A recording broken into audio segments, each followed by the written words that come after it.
The update coming through is that Esperance have noted they will take the matter to the Court of Arbitration for Sport because, I mean, for them, they feel that they were awarded the game and has been given the trophy as well as medal. So why should they return the trophies? It will be interesting to see how this unfolds. But we definitely will bring you everything that will happen in our subsequent sports bulletins. But we have to move on and talk about the Black Stars because their coach, Kwesi Appiah, says he wants to win the Africa Cup of Nations more than any Ghanaian. Now, according to him, his priority is to end the country's long wait for the title as he prepares the team for the tournament.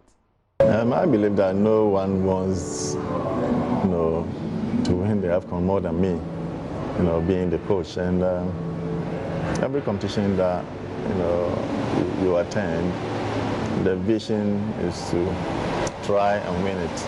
And I think it applies to every single coach who is coming for the competition. No coach will go to a competition and say, oh, okay, I want to go and be the last team. Anyway, fine, some may have the ambition of going to at least showcase what they can do. But Ghana, as we all know, every competition for some years now, been getting to the at least the quarterfinals. So my vision now is to try and win the cup for our nation. Because it's been years since we won it, and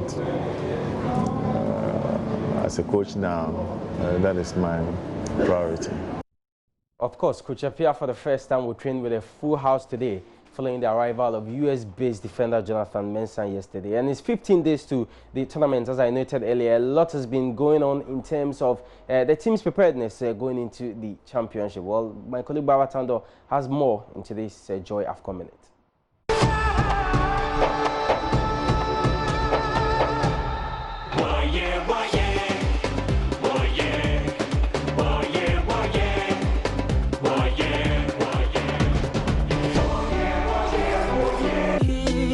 African country, Comoros, has been fighting to get CAF to suspend Cameroon from the 2019 Total African Cup of Nations in Egypt after losing their hosting rights. The Comoros Football Federation appealed to the Court of Arbitration for Sport, CAS, but had the case dismissed. But even if Cameroon had been suspended, it was Malawi who would qualify to play in the AFCON ahead of Comoros, leading to the analogy that the East African country with no sufficient legal interest also had no concrete sporting interest in Cameroon being excluded. Follow the hashtag JoyAFCON on social media. Salam.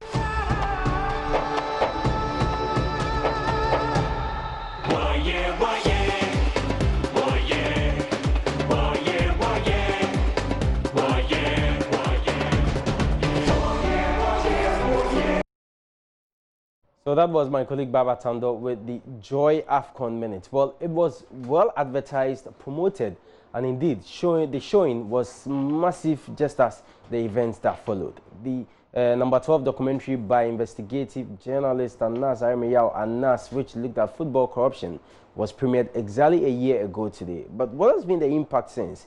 There's more in the following report.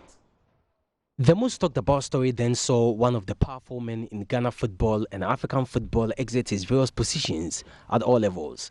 Mr. Kwesi Appiah was banned by FIFA for ethical breaches, lost his position as a council member of FIFA, CAF first vice president, and then the Football Association president. Over 70 referees who were caught on tape were banned, some exonerated, with others still serving the ban. Government initiated steps to dissolve the Ghana Football Association. There was a government FIFA tussle until a common agreement was reached. FIFA came in with a Luzon team that worked for some time before the setting up of a 4-member normalization committee. The NC's mandate was extended by additional 6 months after the initial deadline of March 31. A member of the NC, Mrs. Lucy Quest, resigned, citing personal reasons. National teams have gone ahead to participate in international competitions under the Normalization Committee, and currently there is a Tier 1 and Tier 2 special competition ongoing. Away from the locals, Gianni Infantino has been re-elected as president of football's world governing body, that's FIFA, for a second term. Now, the Swiss, who is 49 years, was re-elected until 2023 without opposition at FIFA's annual congress yesterday in Paris. He succeeded Sepp Blatter in 2016 and has increased the number of teams at the 2026 World Cup and proposed key changes to the Club World Cup. Ex-President Blatter was in charge for 17 years until it was banned amid corruption scandal in 2015. Infantino's re-election was marked by a round of applause after rules were changed earlier in the day to no longer require a vote from FIFA's 211 members if only one candidate was standing. In a lengthy speech at the Congress, Infantino focused on the relative calm of his first term in charge compared to the situation he inherited.